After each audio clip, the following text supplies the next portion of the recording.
ये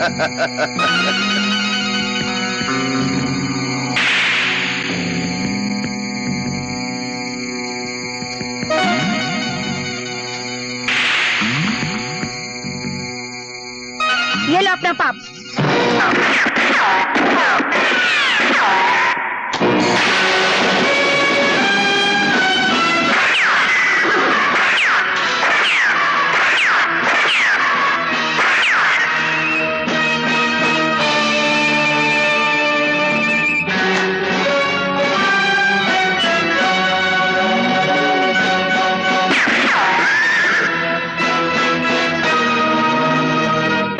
अब अपनी जान बगल में दबाकर भाग जाओ यहां से। मैं नहीं चाहता कि इस पवित्र वेदी के फूलों पे तुम्हारे गंदे खून के छींटे बरसाए जाए। चलो भाग चले यहां से, चलो भगाओ। ये नौजवान कौन है? लोग कहते हैं जब कहीं जुल्म की आंधी उठती है या किसी सुहागन का सिंदूर खतरे में होता है, यह नौजवान वहां पहुंच जाता है।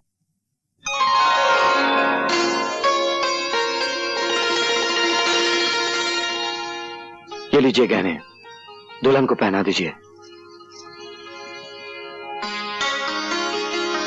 पंडित जी मंत्र पढ़िए। जो फेरे शुरू हो चुके हों वो कभी अधूरे रहने नहीं चाहिए।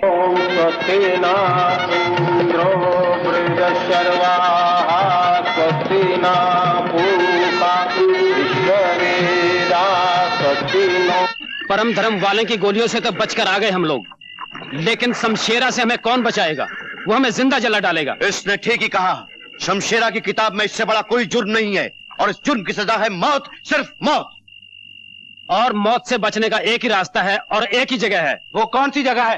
वो है पुलिस की हवालात।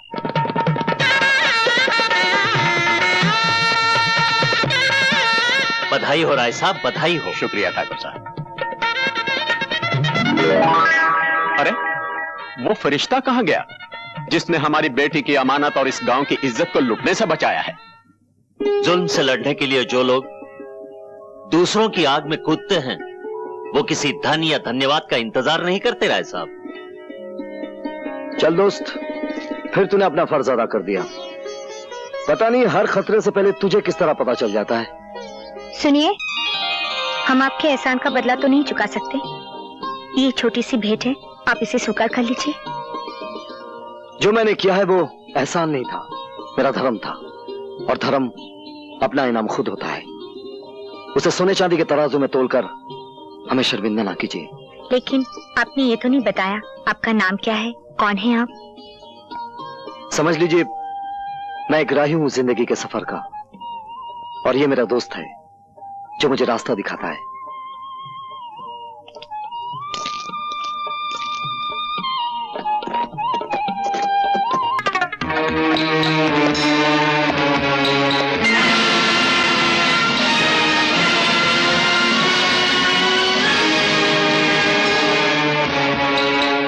गद्दारो, तुमने अपनी हिफाजत के लिए जगह तो अच्छी ढूंढी है, लेकिन ये भूल गए कि दुनिया में कोई भी ऐसा मुकाम नहीं जहां मौत का फरिश्ता अपने पर न फैला सके। इस थाने की दीवारें तो ईंट और पत्थरों की बनी हुई है। मैं तो फौलाद की दीवारें चीरकर भी तुम तक आ जाता, ये बताने के लिए कि ये दुनिया ऐसा जंगल है जिसमें सिर्फ शेरों को जीने का हक है, तुम जैसे गीदड़ों को नहीं।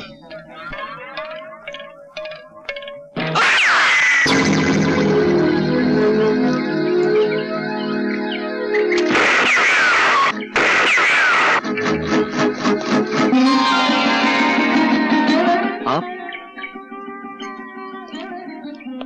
गोली आपने चलाई? हाँ। क्यों? एक बहुत बड़ी चोरी हो गई। क्या? दिल। मैं तो कुछ और ही समझा था। किसने चुराया आपका दिल?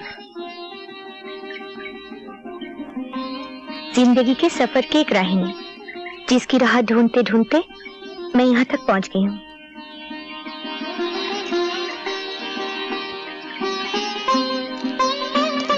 क्या देखा आपने उस राही में जो ढूंढते ढूंढते यहाँ तक आ गई? एक दिल देखा जो दूसरों के दुख को समझता है, दो बाजू देखें जो कमजोर इंसान को जुल्म से बचाते हैं। बस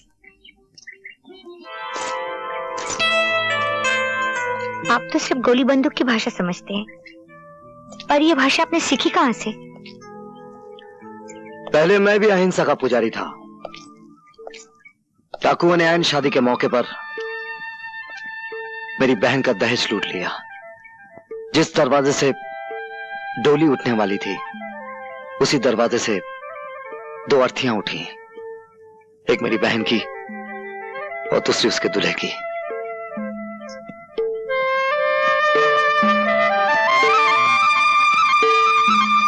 लेकिन तुम जिसका ख्वाब देख रही हो कभी पूरा नहीं हो सकता। हो सकता है। नाजुक धागे की जगह विश्वास की मजबूत डोर बंधी होनी चाहिए। आप सिर्फ एक बार डोर तो थामिए।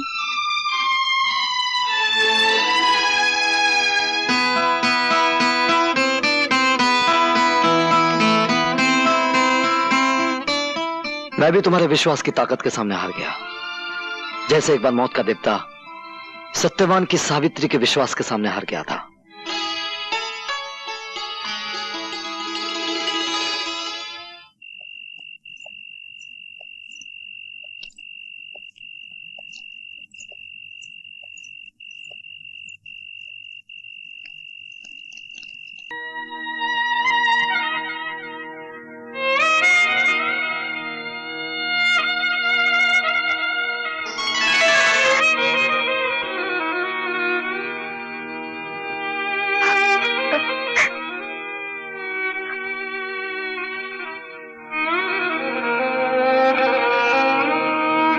सावित्री, हम दोनों के बीच जो कुछ भी हुआ है वो दो शरीरों की मांग नहीं थी, दो आत्माओं का मिलन था। दुर्गा मां हमारी शादी की गवाह है। मैं इसी वक्त तुम्हारे पिताजी के पास जाकर हमेशा के लिए उनसे तुम्हारा हाथ मांग लूंगा। तो मैं क्या समझूं, आपकी तरफ से शादी की बात पक्की हुई? क्या आपको मेरे वचन पे विश्वास नहीं? आपके वचन पे मुझे पूरा यकीन है, पर अपनी जिंदगी का भरोसा नहीं। उम्र को जब बुढ़ापे का दीमक लग जाता है तो इंसान को हर सांस आखिरी सांस मालूम होती है। मैं चाहता हूं आखिरी सांस लेने से पहले अपने हाथों से यह शुभ कार्य कर दूं। सावित्री को आपके घर पहुंचा दूं और खुद अपने घर चला जाऊं। जाने की इतनी जल्दी क्या है आपको? अभी तो आपको सावित्री के बेटे को गोद में खिलाना है। नाना के गोद में नहीं, दादी की गोद में खेलना है। मुंह मीठा कीजिए, आने वाली खुशियों की खुशी में।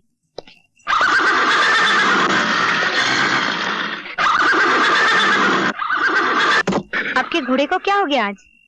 इसे कुछ नहीं हुआ, लेकिन यहां से दूर जरूर कुछ हुआ होगा।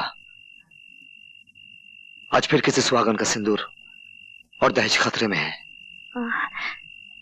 आप सोच क्या रहे हैं? आपका धर्म आपको बुला रहा है, आप जाइए। मैं तुम्हारे बारे में सोच रहा हूं सावित्री। वहां पहुंचना मेरा धर्म बनता है और तुम्हारे पिताजी से मिलना मेरा फर्ज। आप इस उलझन में मत पड़िए।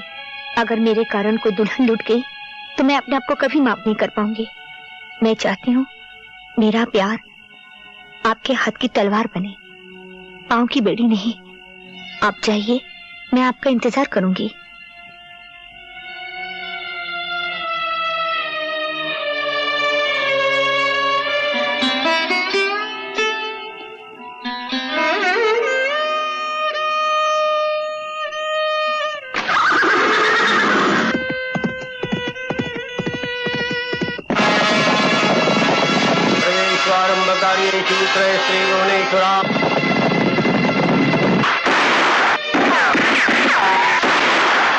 शर्मो, और तुम लोग खाली हाथ चले आए।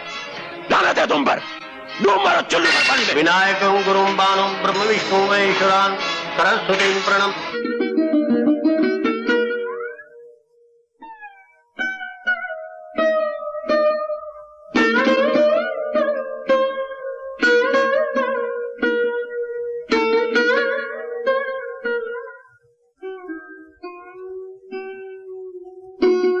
महीने बीत गए, उनका का कुछ पता नहीं। मैं माँ बनने वाली हूँ।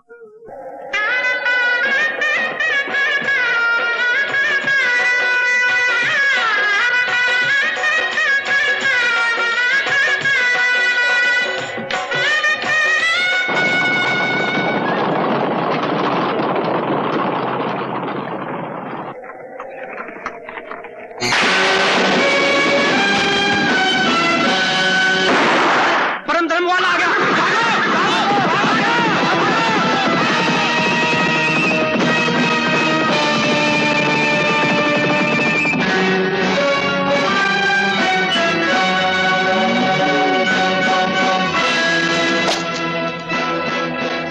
अब घबराने की कोई बात नहीं, सारे डाकू भाग गए। आप सफर जारी रखिए।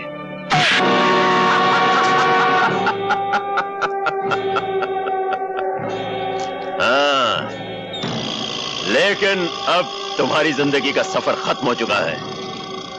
तुमने कई बाजियों में मुझे शिकस्त दी।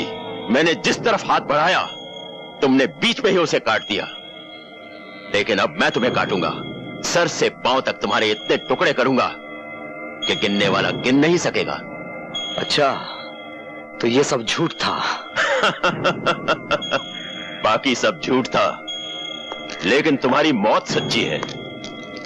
2 महीने से सोच रहा था कि ये परम धर्म वाला है कौन और इसे खत्म कैसे किया जाए, लेकिन बाद में समझ में आया कि एक झूठी बारात बनाई जाए जिसमें घोड़े पर बैठा हो दूल्हे की जगह यमराज और डोली में हो खूबसूरत सी तुम्हारी मौत।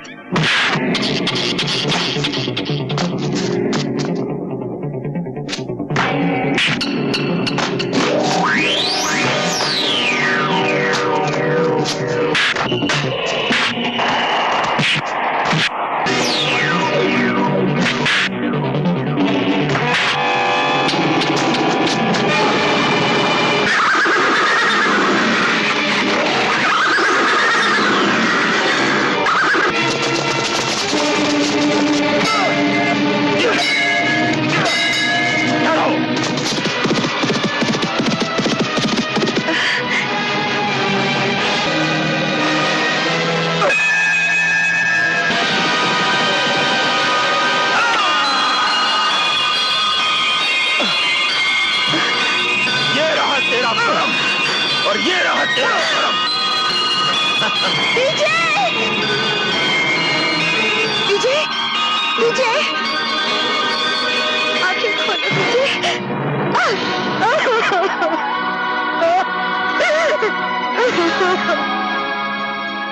विजय की अचानक और बेवक्त मौत ने सावित्री की जिंदगी को वीरानियों से भर दिया।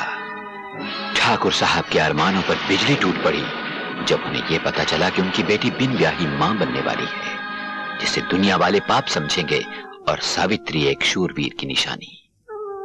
अपनी इकलौती बेटी का जीवन बचाने के लिए ठाकुर साहब ने एक झूठ का सहारा दिया और सावित्री से कहा कि उसने विजय के बच्चे को जन्म तो दिया, लेकिन बच्चा मरा हुआ था। ठाकुर साहब ने सावित्री को समझाया कि औरत को जिंदगी में 3 सहारों की जरूरत होती है, बचपन में पिता की, जवानी में पति की और फिर पुत्र की। ठाकुर साहब की इस जिद के सामने सावित्री की एक न चली और सावित्री ने अपने अतीत की आहुति अग्नि के इन 7 फेरों में दे दी। पिता ने विदाई के समय सावित्री को समझाया कि शादी के बाद उसका सब कुछ उसका पति और उसका घर है। इधर सावित्री ने ठाकुर प्रेम सिंह के पुत्र को जन्म दिया। बेजुबान फरिश्ता बहादुर अपने मालिक विजय को नहीं भूल पाया और उसकी निशानी रवि पर अपनी वफादारी न्यौछावर करने लगा। डॉक्टर साहब ने उस बच्चे को अपने बच्चे की तरह पालने का वादा किया।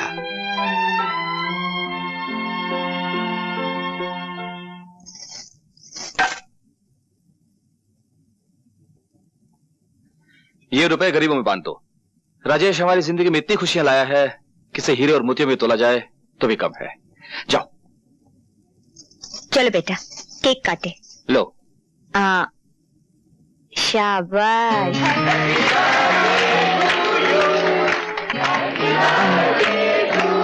ये लो।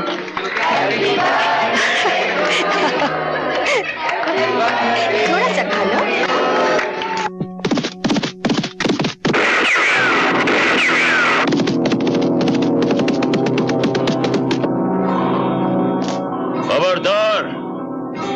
अपनी जगह से हिलना नहीं। सब जेवरात और पैसे निकाल कर इस मेज पर रख दो, वरना जिस बच्चे का जन्मदिन मनाया जा रहा है, ये आज उसका आखिरी जन्मदिन होगा। नहीं। चलो।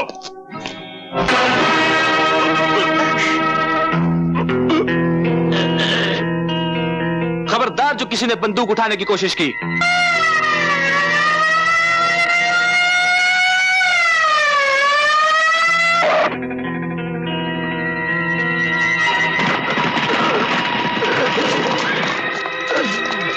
इंस्पेक्टर, गिरफ्तार कर लो इसे।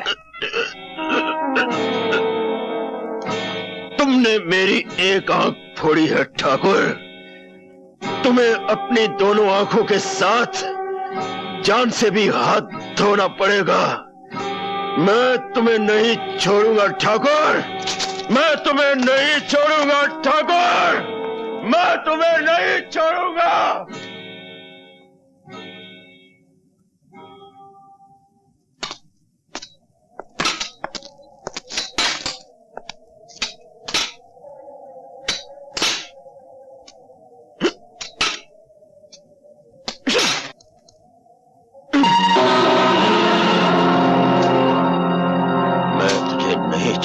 ठाकुर, तूने मेरी एक आंख फोड़ी है, तुझे दोनों आंखों के साथ साथ जान से भी हाथ धोना पड़ेगा। नहीं छोड़ूंगा ठाकुर, नहीं छोड़ूंगा, नहीं छोड़ूंगा। ये क्या, मंदिर नहीं जाना?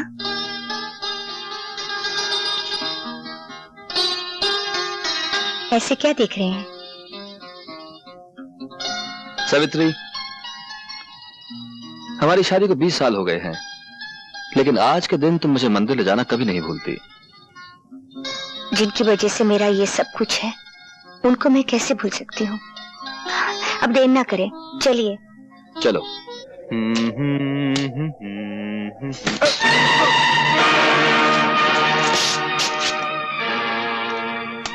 आज तुमने टांग अड़ाई है 144, फिर ना रोना कभी, नहीं तो उसे काट कर तुम्हारी गर्दन के साथ बांध दूंगा।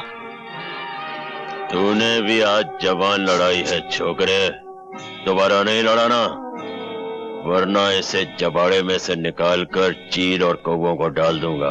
हाँ। तुम जानते नहीं, मेरा नाम शक्ति सिंह है, और शक्ति सिंह जिस जेल में जाता है, वहां का जेलर या तो इस्तीफा दे देता है या किसी दूसरी जेल में तबादला करवा लेता है। हमारा रिकॉर्ड भी कुछ तुमसे बुरा नहीं है। हम भी जिस जेल में जाते हैं, जेलर की हुकूमत सिर्फ जेल के दफ्तर में होती है, जेल के अंदर हुकूमत शमशेरा की चलती है। हर कैदी को हदायत है कि जब भी शमशेरा के सामने से गुजरे, पहले झुक के सलाम करे और फिर आगे बढ़े। और हमारे सर को शमशेरा ना ही झुकने की आदत है, ना ही सलाम करने की। तुम में इतनी ताकत है तो इसे झुका के दिखा दे। मैं इसे झुकाकर भी दिखा दूंगा और काटकर भी दिखा दूंगा।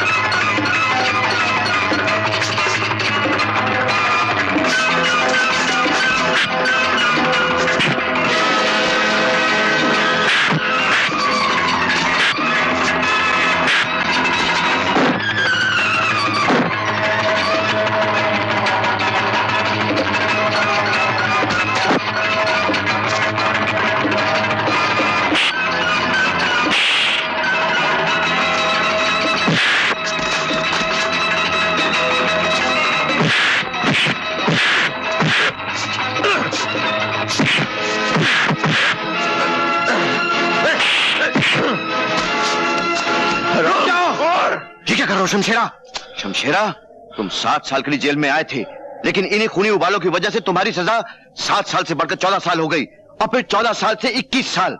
कल तुम्हारी रिहाई का दिन है, कहीं ऐसा ना हो कि रिहाई का मुंह देखने के लिए फिर तुम्हें बरसों लग जाए। शमशेरा ने पहली बार अकल की बात सुन भी ली और मान भी ली, नौजवान जाओ, तुम्हारी किस्मत अच्छी है।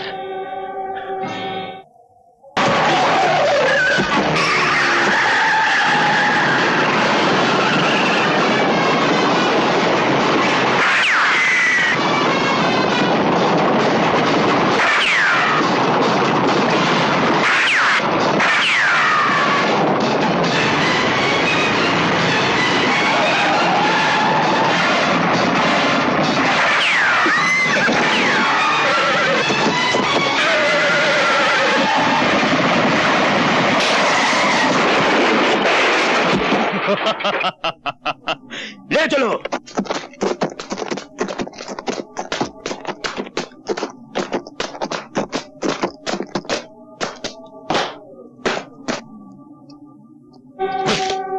पहचाना मुझे?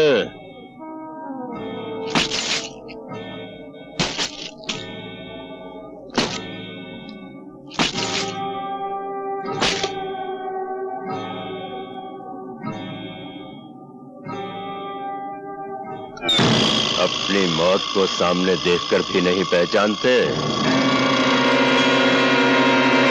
शेरा,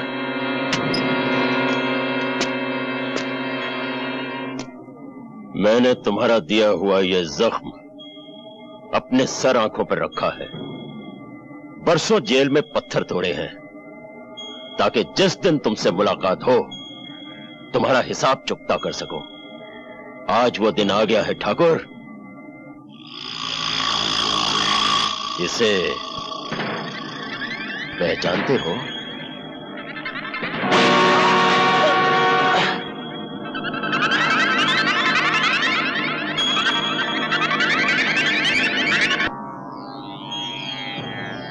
ये खड्डा मैंने तुम्हारे लिए ही खोद कर रखा है।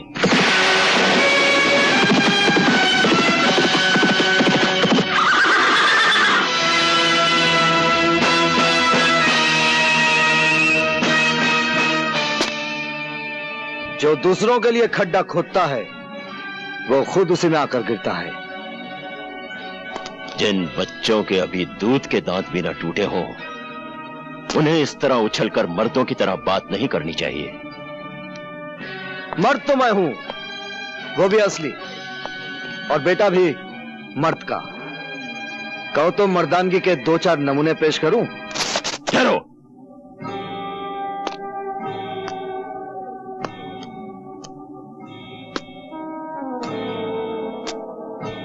लगता है कि तुम्हें पहले कहीं देखा है। हाँ, जरूर देखा होगा।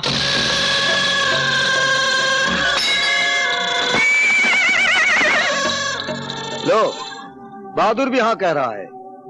अच्छाई बुराई की मुलाकात तो हर युग में होती है, फिर वही होता है जो हमेशा से होता आया है। बच्चे, हम कोई मामूली बला नहीं। जहां बुराई खत्म होती है हम वहां से शुरू होते हैं। अगर तुमने मां के पेट में ही सुन लिया होता कि हमारा नाम राजा शमशेर सिंह उर्फ शमशेरा है तो शायद तुम पैदा होने से ही इनकार कर देते। फिर तो गया खड्डे में। क्या मतलब? मुलाकात तो होनी ही थी। विधाता के लिखे को कौन मिटा सकता है? रावण था तो राम थे, कंस था तो कृष्ण थे, दुर्योधन था तो धर्मपुत्र थे, राजा है तो रवि है। थोड़ी देर में दुनिया कहेगी कि रवि था और राजा है। हमने बड़े बड़े कर्मवीर देखे, धर्मवीर देखे, परमवीर देखे, शूरवीर देखे, लेकिन शब्दवीर पहली बार देखा। हमने भी बड़े बड़े राजा देखे।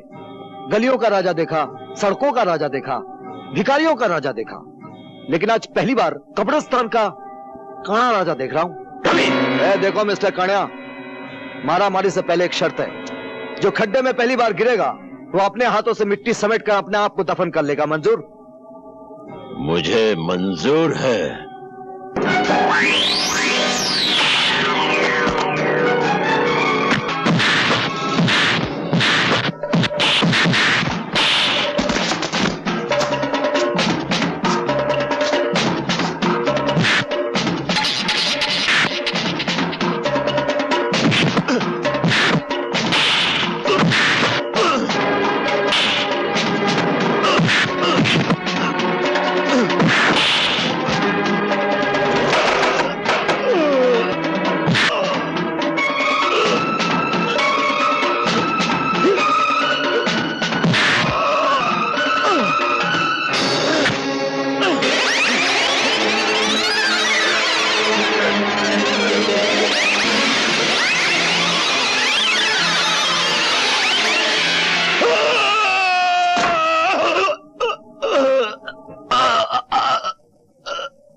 जो दूसरों के लिए खड्डा खोदता है वो खुद उसी में गिरता है। चल डाल मिट्टी। बेटा इसे माफ कर दो। चल आज तुझे माफ किया, ये तेरी पहली गलती थी। और एक बात सुन ले, अगर बुराई तेरा कर्म है तो अच्छाई मेरा परम धर्म है।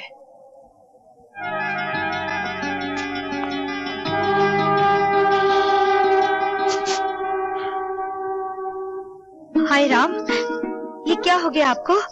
कैसे हुआ ये सब?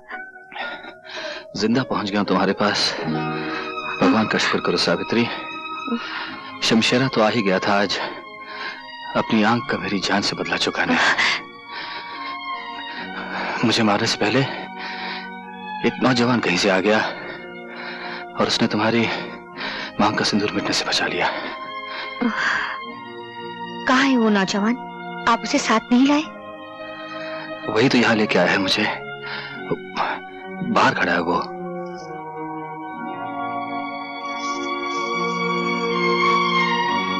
भगवान तुम्हें बहुत कामयाबी दे बेटा। मैं तुम्हारी झोली सोने चांदी से भर दूंगी। तुमने मुझ पर इतना बड़ा उपकार किया है कि... जो मैंने किया है वो उपकार नहीं था, वो मेरा धर्म था। और धर्म अपना इनाम खुद होता है। उसे सोने चांदी के तराजू में तोलकर मुझे शर्मिंदा ना कीजिए।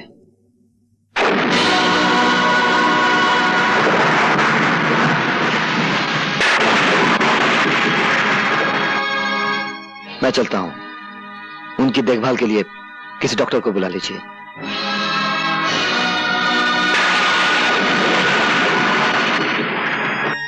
डॉक्टर साहब का बहुत खतरनाक एक्सीडेंट हुआ है, आप उनसे नहीं मिल सकती। मेरा मिलना उनसे बहुत जरूरी है। लेकिन आप समझते क्यों नहीं? उनकी जिंदगी और मौत का सवाल है। मेरी भी जिंदगी और मौत का सवाल है। सुनिए सुनिए। डॉक्टर साहब, मुझे मालूम है इस वक्त आपको परेशान नहीं करना चाहिए, पर मेरे लिए जानना बहुत जरूरी है। रवि क्या आपका बेटा है? तुम्हें कुछ शक है सावित्री? जी हाँ, मुझे पूरा यकीन है रवि आपका बेटा नहीं है। सच क्या है डॉक्टर साहब? बोलिए सच क्या है? ये सच है सावित्री, रवि तुम्हारा ही बेटा है।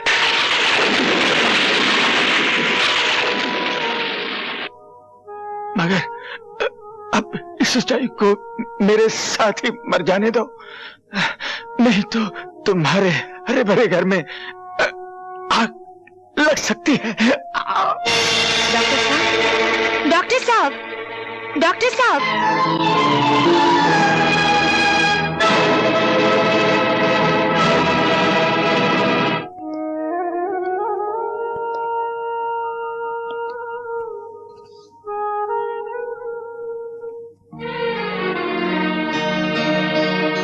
माँ के बाद आप ही मेरे सब कुछ थे। हम मुझे छोड़कर चले गए। मैं अनाथ हो गया पिताजी, मैं अनाथ हो गया।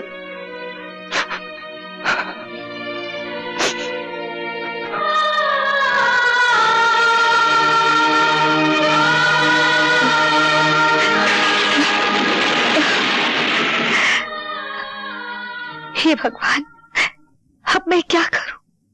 पति पत्नी के जीवन की इमारत सिर्फ विश्वास की बुनियाद पर खड़ी होती है। सावित्री, जिस दिन प्रेम को पता चल गया कि तुम उसके विश्वास की आंखों में धूल झोंकती रही हो, तो इस इमारत को गिरने से कौन बचा सकेगा? इस इमारत को अब झूठ बचा नहीं सकता। बचा सकता है तो सिर्फ सच ही बचा सकता है। और आज मैं सच बता के रहूंगी।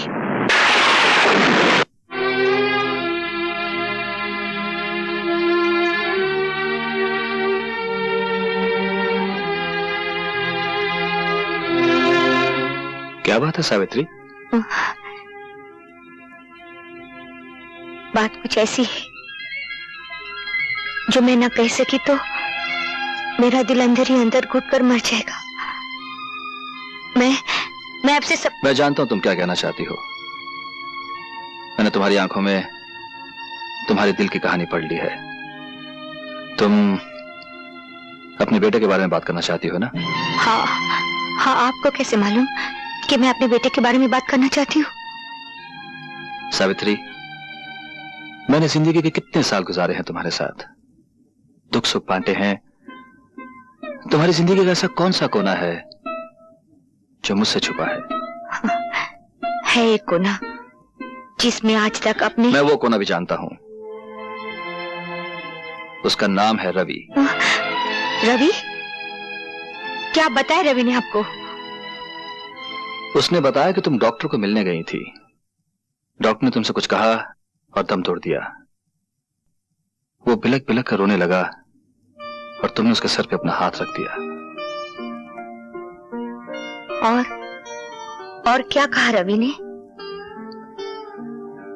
उसने कहा जब अपना हाथ तुमने उसके सर पर रखा तो उसे ऐसा लगा जैसे उसकी मां वापस आ गई हो।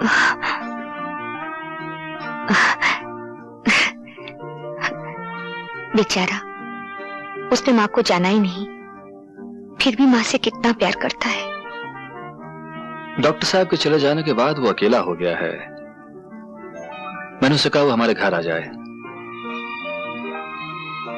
मुझे विश्वास है तुम उसे मां का प्यार दोगी। मैं उसे घर ले आऊं? हाँ, घर? नहीं। क्यों, क्या बात है? मेरा मतलब है कि मैं...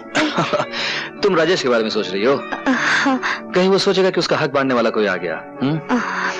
कोई बात नहीं, रवि हमारे गेस्ट हाउस में ठहर जाएगा, ठीक है? सावित्री, जवान बेटा बाप का बाजू होता है, ये मुझे रवि के आने के बाद ही पता लगा है।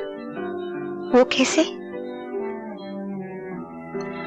जब से रवि ने हमारा कारोबार संभाला है, हर काम में उसकी समझ, मजदूरों से काम लेने का ढंग, ये सब बताता है कि वो हमारे कारोबार को हमसे बेहतर समझता है। चलो अच्छा हुआ, कोई तो आपका हाथ बटाने वाला मिल गया। मैं तो चाहता था कि तुम्हारा लाडला राजेश एक बार रवि से मिल तो लेता, लेकिन उससे अपनी अयाशी से फुर्सत ही कहाँ है।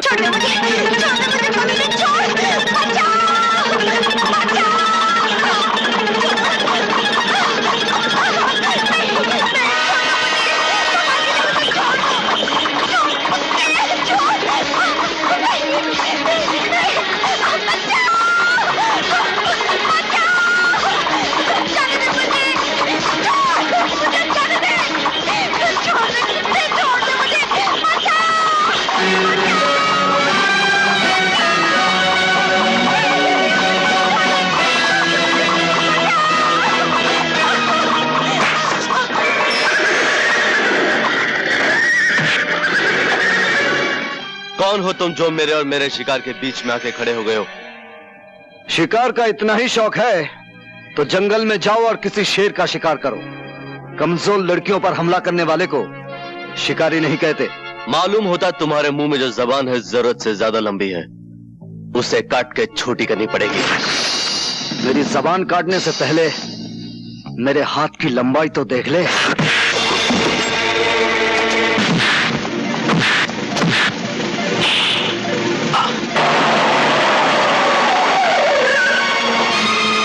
राजेश,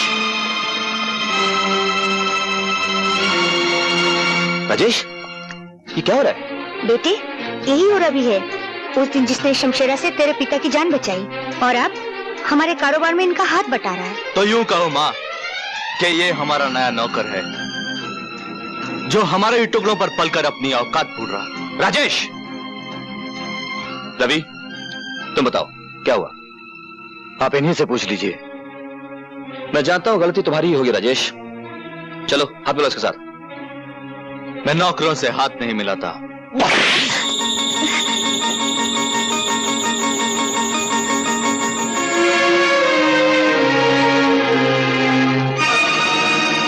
ये क्या किया आपने? जवान बेटे पर हाथ उठाया? हाँ।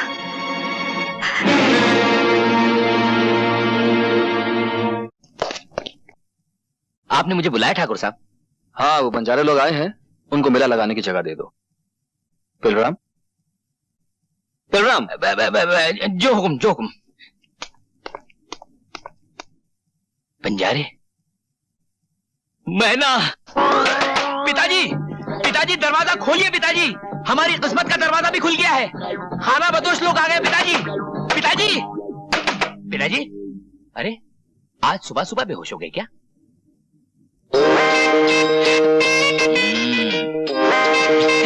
पिताजी, पेलू, होश से काम लो, जोश से नहीं। सवेरे सवेरे तुमने सारे घर की छत सर पे उठा रखी है। तुम अच्छी तरह जानते हो कि तुम्हारे दादाजी को अखबार पढ़ते वक्त शोर बिल्कुल पसंद नहीं। ये सुबह सुबह शोर कैसा है झेलू? पिताजी, पिताजी, आपका पेलू आया है। पिताजी, पिताजी, कुछ सुना आपने? आपका परपोता पेलू आया है। दादाजी गजब हो गया, मैना और उसके कबीले वालों ने हमारी जमीन पर डेरा डाला है। और मैना है ना, पहले से भी ज्यादा खूबसूरत और जवान हो गई है। वो तो भागने को तैयार थी, लेकिन उसकी कम उम्र, आप लोग और हवालात के डर से मैंने ये आइडिया पोस्टपोन कर दिया। लेकिन अब वो पूरी तरह बालिग हो चुकी है और ये मौका मैं अपने हाथ से खोना नहीं चाहता। और इससे अच्छा मौका और क्या हो सकता है भीम पलासी खानदान से हमारे पुरखों की इज्जत का बदला लेने का है? ये क्या हो रहा है मैना? तेरी सुबह पे उस पेलू का नाम, तेरी शादी और उस पेलू लफंगे के साथ नहीं, कभी नहीं। मेरी खानदानी दुश्मन के साथ नहीं, कभी नहीं होगी। बापू, मैं तन, मन और जान से पेलूराम की थी, पेलूराम की हूँ और पेलूराम की रहूंगी। नहीं नहीं नहीं, तुम्हारी शादी तुम्हारी मर्जी से नहीं होगी। लेकिन क्यों? तुम्हारी शादी बंसी से होगी, जो हमारे कबीले के सरदार के साले का साला है। सारी खुदाई एक तरफ, साले के साले का साला एक तरफ। आहा, आइए आइए हमारे होने वाले जवाहराज, आइए। बापू, आज मेरी मैना इतनी चुप क्यों है? चहक क्यों नहीं रही है? वो शर्मा रही है बेटे, तुझसे शर्मा रही है। थोड़ी देर के लिए तू बाहर चला जा, मैं इसे अभी चेक करता हूँ। नहीं नहीं नहीं, मैं मेले में अकेली जाऊंगी। अकेली? अकेली? बापू, बापू, अगर मैना मेले में अकेली चली गई तो फिर वापस नहीं लौटेगी। है? मुझे याद है, इस उम्र में एक बार मेरी माँ भी अकेली मेले में चली गई थी, आज तक नहीं लौटी, नहीं लौटी। क्या? हाँ, ये जग बीती नहीं है बापू, आप बीती है।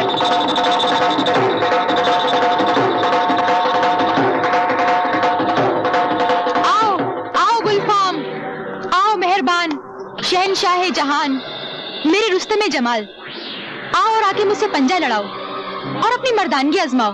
तमाशबीनो, तुम्हें सिर्फ गुल बदन की कलाई मोड़नी है। इस मुकाबले का कुछ इनाम भी है क्यों नहीं? अगर हारोगे तो जितना माल तुम्हारी जेब में सब बिजली का, और अगर जीतोगे तो जितना माल मेरी जेब में सब तुम्हारा। फिर तो हम देखेंगे कि तुम्हारी जेब में कितना माल है।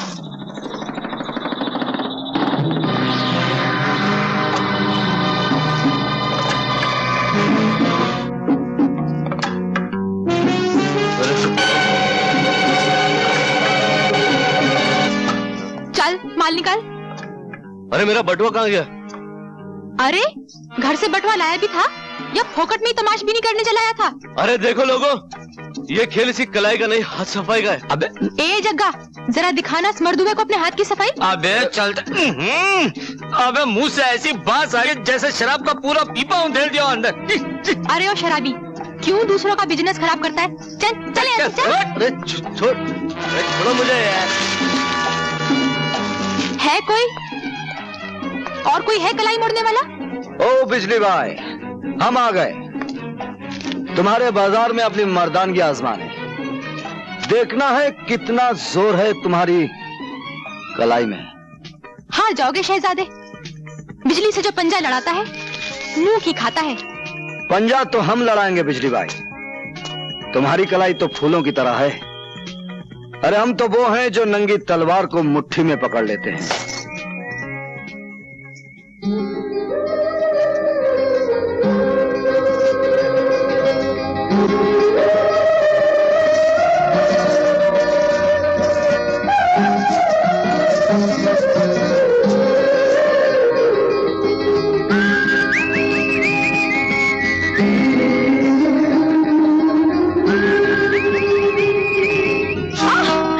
लाओ अपनी जेब का माल निकालो। हिम्मत है तो खुद निकाल लो, हिम्मत तो बहुत है बिजली भाई, लेकिन हम औरत की मजबूरी का फायदा नहीं उठाते। जो माल तुम्हारे पास है वो औरत का गहना है, उसे इस तरह भरे मेले में नुमाइश ना किया करो।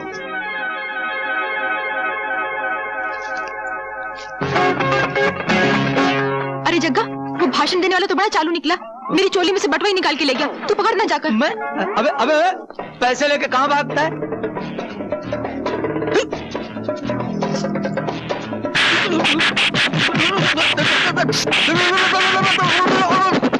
मेले में नहीं जाएगी। मैं ये नहीं चाहता कि लोग ये कहें कि जिस तरह बंसी की माँ मेले से भाग गई थी, वैसे ही उसकी होने वाली बीवी भी मेले से भाग गई। ये चाबी अब उसी वक्त बाहर निकलेगी जिस दिन तेरी डोली इस घर से निकलेगी, समझी?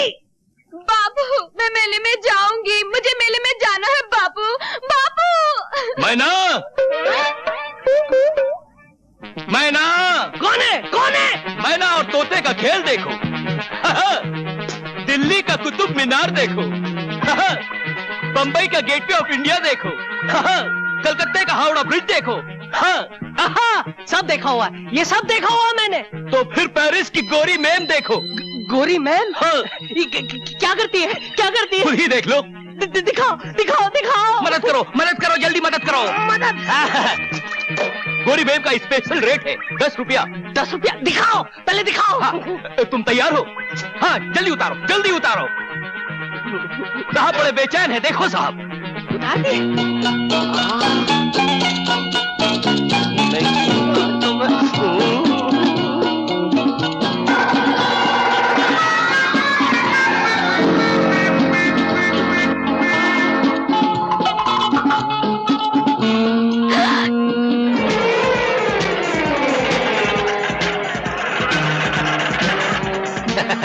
देखा मैना, तेरे बाप को तो मैंने ऐसा काम पर लगाया है कि रात भर बाइस्कोप देखता रहेगा।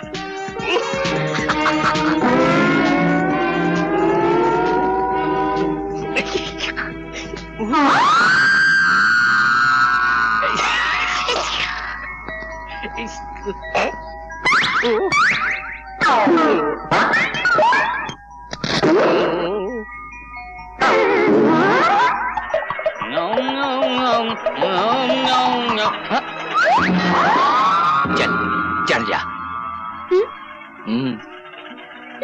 अरे ओ घोड़े पर? हाँ, और क्या। चल, बहुत मजा आएगा। अरे ये तो मैना है, मगर साथ में कौन है? पेलू राम तो नहीं हो सकता। मेरी मैना को तो भीम पलासी ने कमरे के अंदर बंद किया था और बाहर से ताला लगाया था।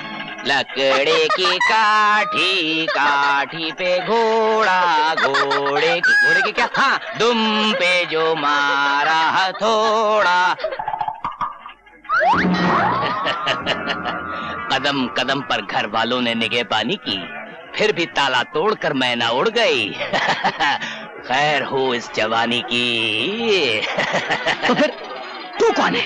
मैं हूँ तेरा जीजा पेलूराम, वल्द खेलूराम, वल्द ठेलूराम, वल्द खेलूराम। अब ये मैना मेरे लिए। और ये लाल मिर्च।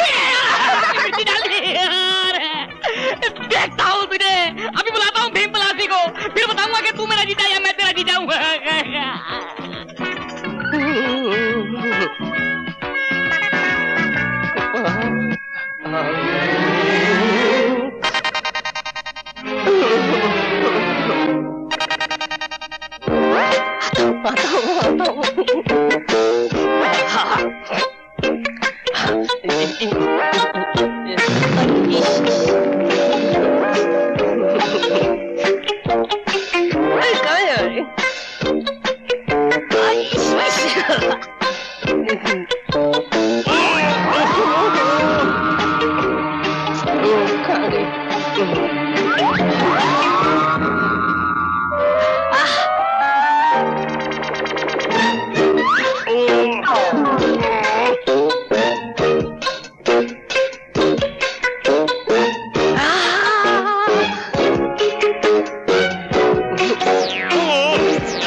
ऑफ हो जाएगा। क्या बकते हो?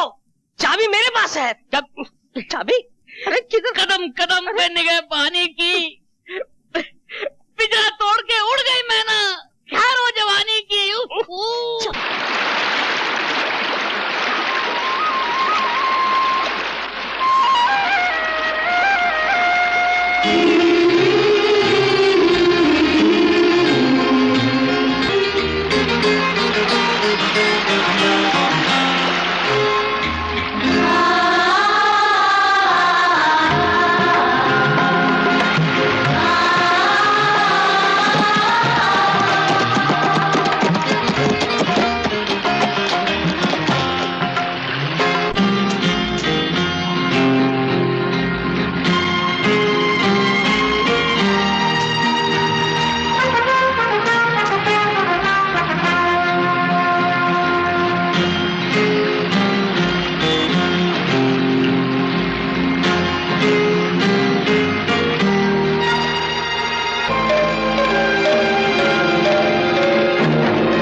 क्या बार है यौवन की, जैसे पानी में आग लग गई हो।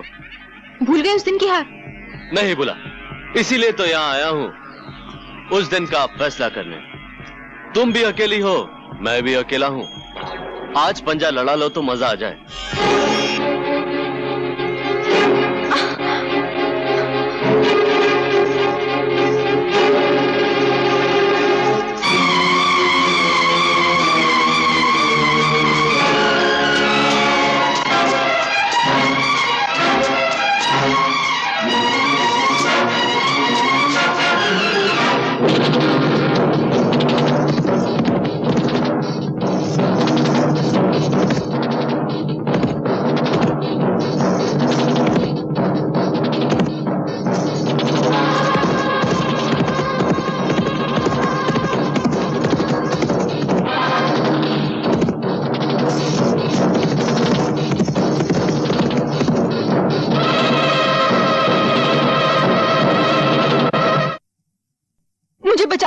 मुझे बचा लो। एक जानवर मेरे पीछे पड़ा है, वो मेरी इज्जत लूटना चाहता है। फिर आके खड़े हो गए मेरे और मेरे शिकार के बीच में। तुम्हारे हाथों को जुल्म करने की आदत पड़ गई है, तो मेरे हाथों को जुल्म से लड़ने की आदत पड़ गई है। आज मैं तुम्हारा किस्सा हमेशा के लिए खत्म कर देता हूं। अगर मैं चाहूं तो इस गुस्ताखी के बदले में इस पिस्तौल में जितनी आग है तुम्हारे सीने में उतार दूं, लेकिन मैं ऐसा नहीं करूंगा, क्योंकि मैं नहीं चाहता कि जिन लोगों ने मुझे इतना प्यार दिया है, मैं अपने गुस्से की खातिर उनके खानदान का अकेला चिराग बुझा दूं। जाओ, अपने घर जाओ। ठहरो, जाने से पहले एक नजारा तो देखते जाओ।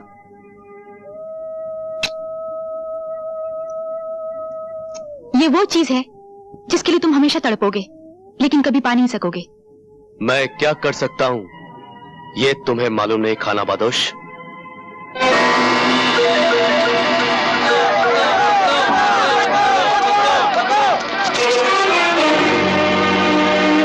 हट जाओ मेरे रास्ते से, नहीं तो एक एक को भून के रख दूंगा।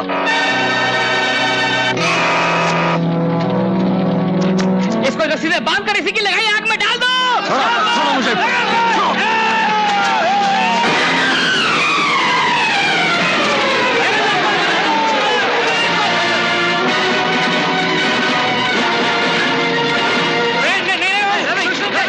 हमारी बस्ती को आग लगाई है। मैं तुम लोगों से वादा करता हूं, मैं अपने हाथों से बस्ती बना दूंगा।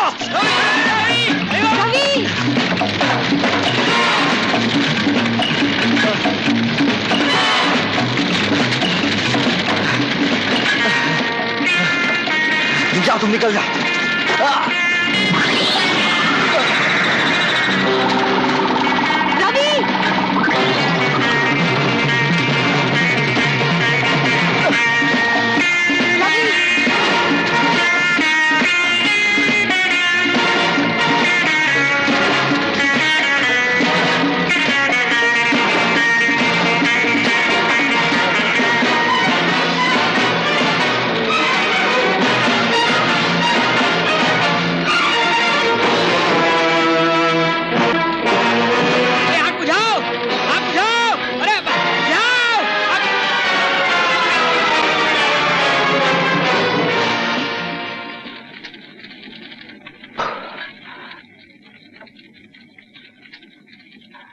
चलो आग कम हो गई।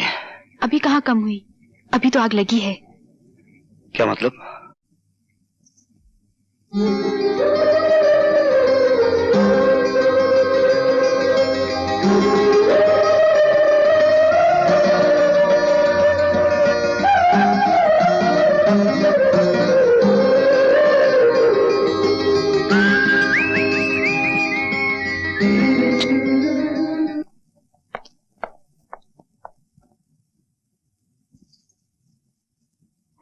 क्या कर रहे हो राजेश? तुम्हारा हार देख रहा हूं माँ, बहुत खूबसूरत है।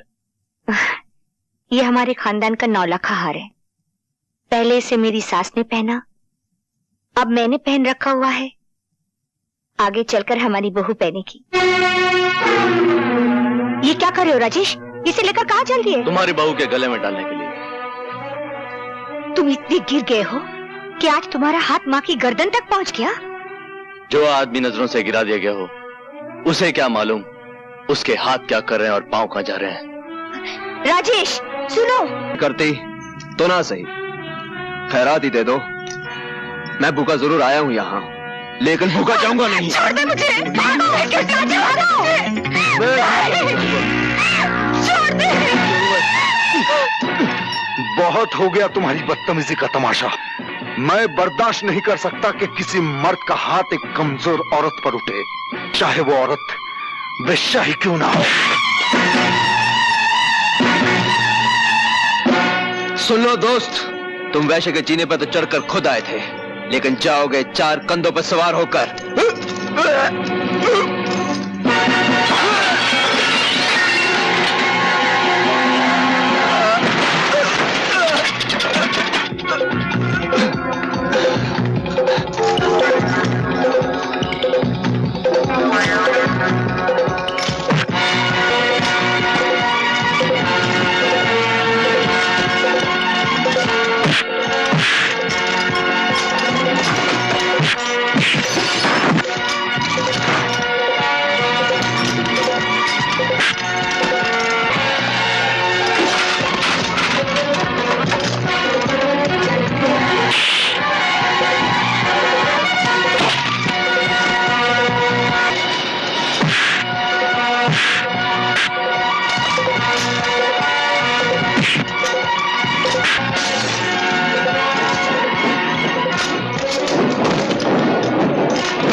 गाड़ी स्टार्ट करो, चलो।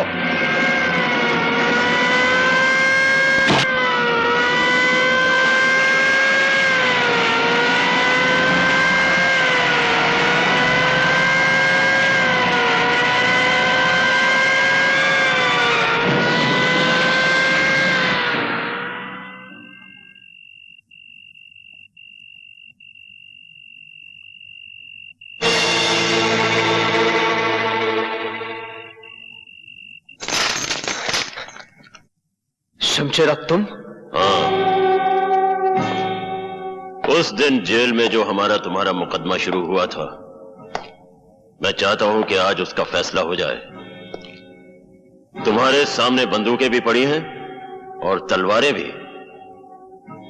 जो चाहे हथियार उठा सकते हो। नहीं शमशेरा नहीं, तुमने अभी अभी मेरी जान बचाई है पुलिस से। मैं सब कुछ कर सकता हूं, तुम पर हाथ नहीं उठा सकता। हाथ उठा नहीं सकते, बढ़ा तो सकते हो। हमें तो तुम्हारी दुश्मनी भी अच्छी लगती थी और अब दोस्ती भी अच्छी लगती है। फिर एक बात बताओ दोस्त, मैं तो उस मोहल्ले में अपनी जान से मिलने गया था, तुम वहां क्या कर रहे थे?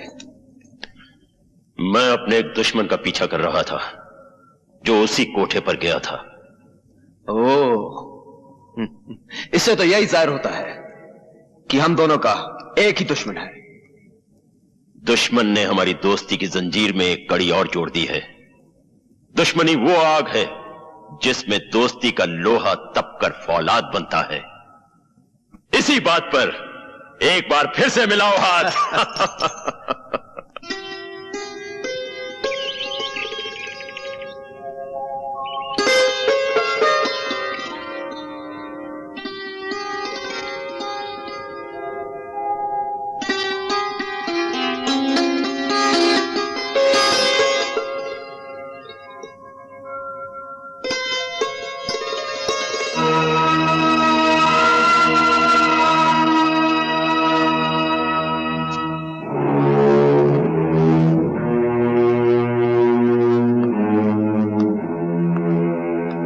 जरा सुनिए, अपनी अमानत तो लेते जाइए। अमानत? हाँ, जिस चीज को आप लेने आए थे उसे यही छोड़कर चले जाएंगे आप?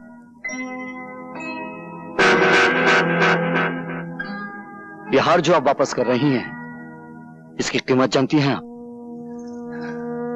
जानती हूँ, लेकिन इस हार की कीमत आपकी मुलाकात से बहुत कम है। कल रात जब मैंने आपको मुझ जैसी तवाइफ को बचाने के लिए लड़ते हुए देखा तो पता चला कि शैतानों की दुनिया में आप जैसे इंसान भी बसते हैं।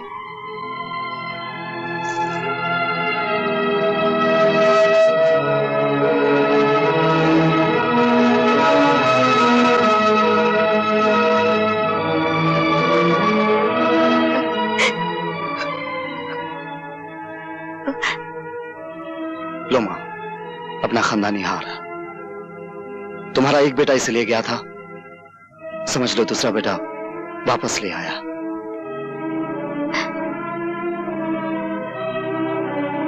हार तो तुम ले आए हो, लेकिन इस खानदान की इज्जत कब वापस आएगी? मैंने सुना है मेरा राजेश पागल हो गया उस नाचने वाले के लिए। जिस तरह आज हाल ले आऊं मां, उसी तरह एक दिन राजेश भी आएगा। तुम्हारी आंखों से जो मोतियों की लड़ियां गिर रही हैं, उसके एक एक दाने पे मैं अपने खून की आखिरी बूंद तक कुर्बान कर सकता हूं।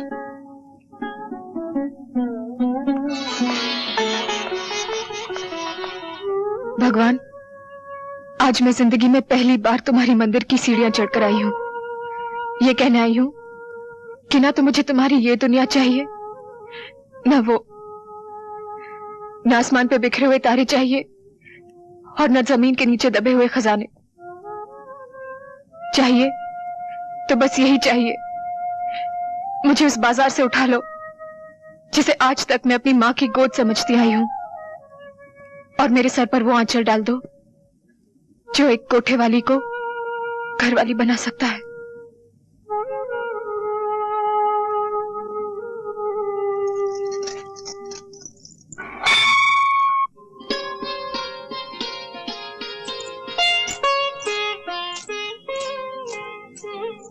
आप? तुम्हारे लिए एक छोटी सी भेंट लाया हूं, इसे कबूल कर लोगी तो समझूंगा मेरे जीवन को अर्थ मिल गया है। जीवन का अर्थ ही तो ढूंढने आई थी आज मैं मंदिर में। मुझे नहीं मालूम था कि देने वाले के हाथ इतने बड़े हैं कि भीख मांगने वालों की झोलियां छोटी पड़ जाती हैं। इसे घर जाकर खोलना। समझ लो मैं जो लाया हूं वो एक सपना है, पूर्णिमा की पिघलती हुई चांदनी का बना हुआ।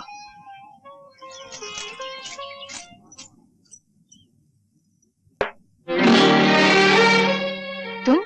कसर है तो सिर्फ इतनी की पलंग पे फूलों की झालर नहीं लगाई गई और हमने दूल्हे का सहरा नहीं बांधा। चलो कोई बात नहीं, सहरा हम सुहागरात के बाद बांध लेंगे। खबरदार जो मुझे हाथ लगाया। अब मैं बाजार में बैठी हुई एक तवाइफ नहीं हूं, एक शरीफ आदमी की अमानत हूं जो मुझसे ब्याह कर रहा है। अरे हम भी तो ब्याह ही कर रहे हैं तुमसे। लाओ एक चुटकी भर सिंदूर हम भी तुम्हारी मांग में भर दें। तुम समझते क्यों नहीं? मैं अब रवि की दुल्हन बनने वाली हूँ। रवि की? हाँ। अरे तुम तो सारे शहर की दुल्हन बनने वाली हो। किसी एक की बन भी जाओगी तो कितने दिन बनी रहोगी? हर रोज दरवाजे के बाहर एक नई बारात खड़ी होगी और सबसे पहले मेरी बारात आएगी। तुम्हारी बारात नहीं आएगी, तुम्हारी अर्थी यहां से जाएगी। निकल जाओ यहां से।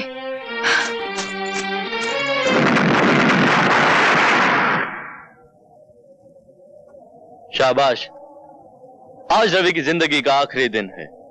उसकी जीप यहां से गुजरेगी तो धमाके में उसकी जान और मेरा इंतकाम दोनों खत्म हो जाएंगे।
रवि, तुम्हें चोट तो नहीं आई? जिन्हें मैं वक्त पे कूद गया था, लेकिन जीप बिल्कुल खत्म हो गई। अरे तुम्हारी जान जीप से कहीं ज्यादा कीमती है। लेकिन ये हरकत की किसने? आपके लाडले बेटे राजेश ने। वो देखिए भाग रहा है।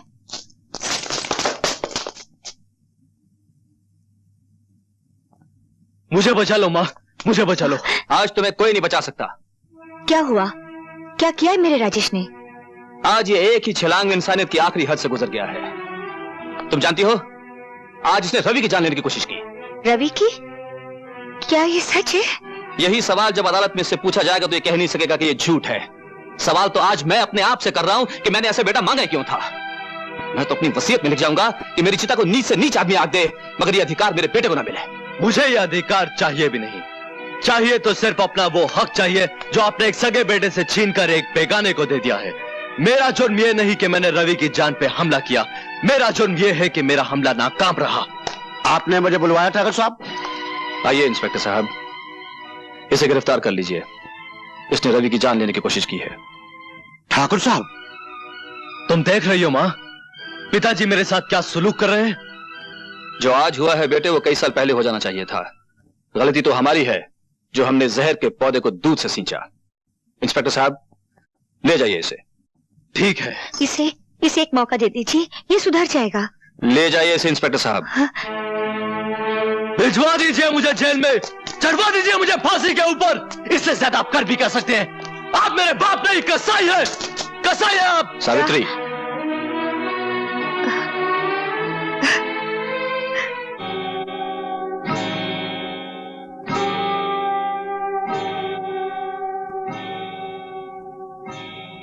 क्या खबर लाए मंगलू? सरदार, प्रेम सिंह के बेटे राजेश ने रवि को मारने की कोशिश की, इसलिए प्रेम सिंह ने राजेश को पुलिस के हवाले कर दिया। यह तो हमारे लिए बहुत बड़ी खुशखबरी है। अब शमशेरा बेटे को पुलिस से आजाद करा के उसे उसके बाप ठाकुर प्रेम सिंह को मारने के लिए इस्तेमाल करेगा, और फिर ठाकुर प्रेम सिंह की चिता तैयार करेगा शमशेरा, और उसमें आग लगाएगा उसका बेटा राजेश।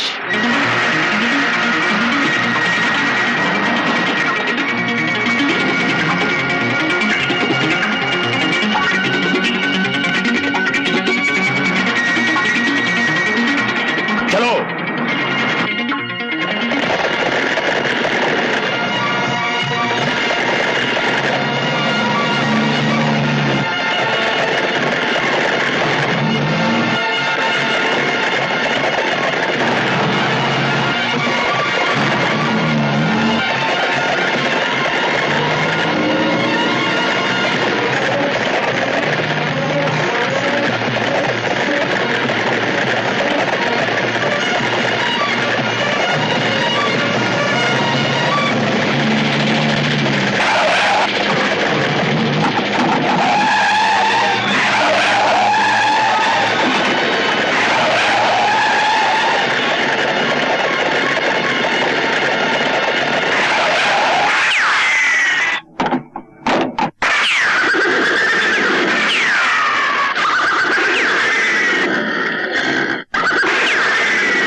प्रेम सिंह, क्या ये क्या कह रहे हो तुम?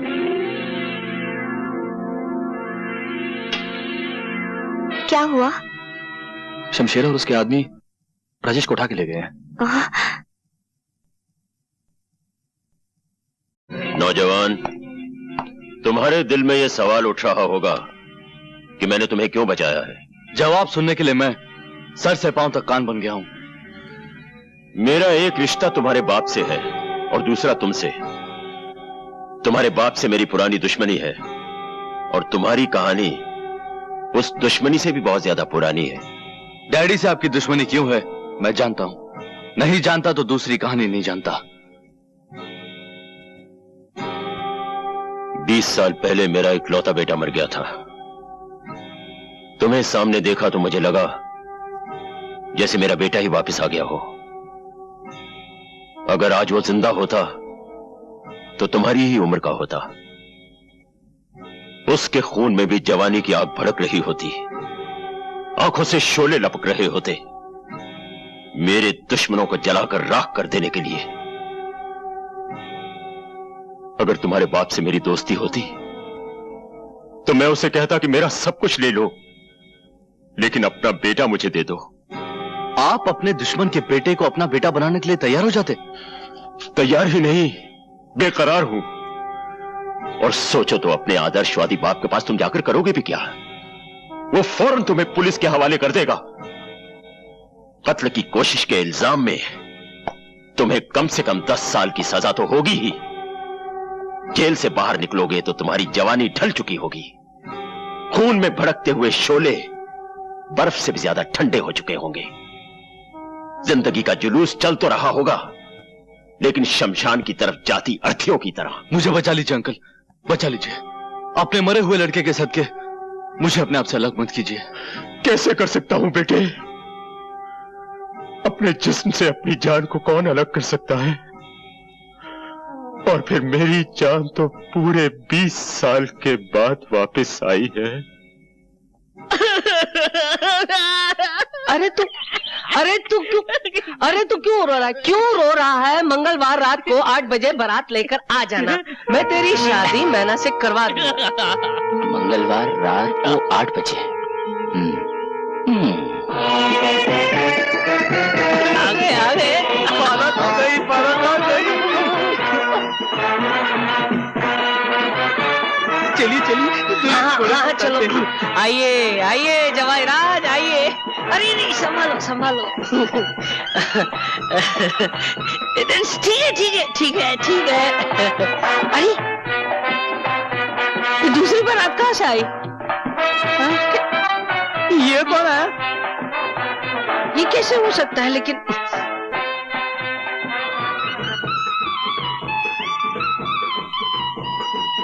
अरे सरकार, हीर एक रांझे 2, लड़की 1 और बारातें 2, ये क्या हो रहा है? लेकिन इस सिचुएशन में बाप बेटे के काम आया है। हम दोनों ने हम शक्ल होने का फायदा उठाया है। मेरे पिताजी हैं, वो मांस बनाने में माहिर है, ये उन्हीं का कमाल है। और अब तो मेरी शादी मैना से हो चुकी है, तो अब तो कोई डरने की बात ही नहीं है। क्यों परदादा जी?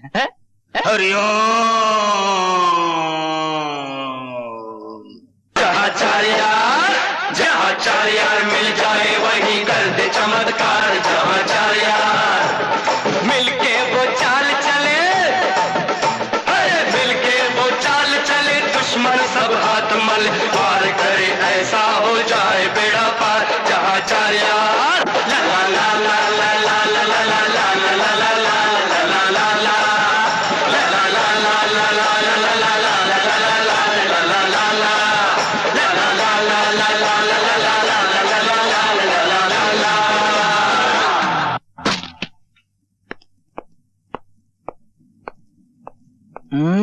मत छुओ मुझे। क्या हो गया तुम्हें बिजली? ये मुन्नी बाई कौन है जिसके पास तुम लाल जोड़ा लेकर गए थे? वो मुन्नी बाई जिसका तुम जिक्र कर रही हो, वहां मैं गया जरूर था, लेकिन अपनी मर्जी से नहीं, मजबूरी से। अपनी अय्याशी को मजबूरी का नाम ना दो। ये क्यों नहीं कहते कि तुम्हारा दिल मुझसे भर गया था, इसलिए तुम मुन्नी बाई के पास गए थे? ये झूठ है बिजली। मैंने प्यार किया तो सिर्फ तुमसे किया है, मेरी जिंदगी के हर पन्ने पर तुम्हारा नाम लिखा है। मैं जाता रहा हूं बिजली, धर्म की रस्सी से बंधा वहां जाता रहा हूं। एक बड़े घर की औरत जिसे मैं मां कहता हूं, उस मां का अपना बेटा मुन्नी बाई के प्यार में होशो हवास खो बैठा था।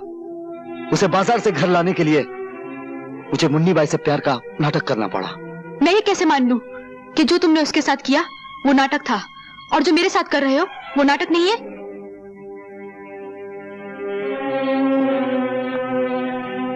मेरी आंखों में आंखें डालो और होंठों पे होंठ, तो मैं खुद ब खुद पता चल जाएगा कि मैं सच कह रहा हूं या झूठ।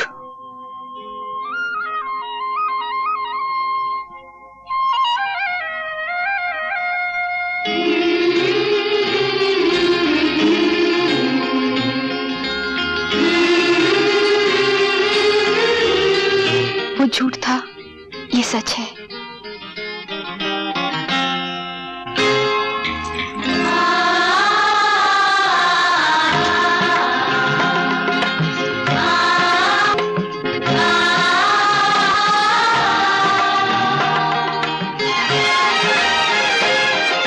अब तो यकीन आया ना, मैंने उसे जो कुछ भी दिया था वो छलावा था।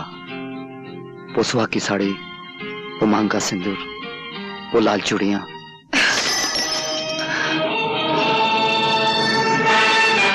ये लो अपनी लाल चूड़ियां और पहना दो उस छिनाल को जिसे तुम अपने गले लगा रहे हो। दुनिया के तमाम जानवर अपने बच्चों की परवरिश अपने दूध से करते हैं, सिर्फ नागिन अपने पिल्लों को अपने जहर से पालती है। और फिर मैं तो वो नागिन हूं जिसने सदियों से और नस्लों से सिर्फ जहर ही पिया है। मैं तुम्हें फिर मिलूंगी और जब मिलूंगी तो वो सारा जहर एक साथ तुम्हारे मुंह पर उलट दूंगी।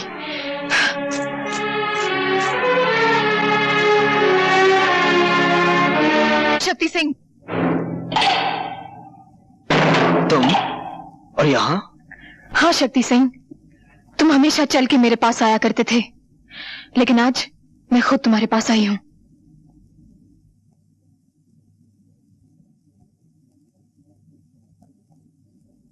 प्यासा पहले कुएं के पास आया करता था, आज कुआं चल के प्यासे के पास आया है। मेरी प्यास तो सिर्फ तुमसे शादी करने से है, तुम्हें अपना बनाने से है, तुम्हारी मांग में सिंदूर भरने से है। मिलन ऐसा होगा हमारा जैसे सारंगी और तबले का होता है।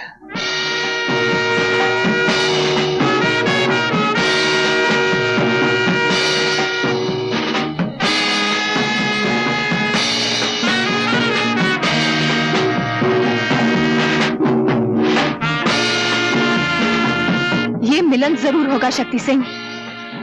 मैं अपना हुस्न, अपनी जवानी, जो कुछ भी मेरे पास है सब कुछ तुम्हारे कदमों में रख दूंगी, लेकिन इससे पहले तुम्हें मेरे लिए एक छोटा सा काम करना होगा। तुम काम बोलो मुन्नी बाई, तुम्हारे मुंह से जो बात निकलेगी पूरी की जाएगी। मैं चाहती हूँ एक बार, सिर्फ एक बार रवि को मेरे सामने खड़ा कर दो। उसके हाथ और उसके पांव पर इख्तियार तुम्हारे होंगे, लेकिन इसके जान पर हक सिर्फ मेरा होगा, सिर्फ मेरा। समझ लो मुन्नी बाई, तुम्हें तुम्हारा हक मिल गया।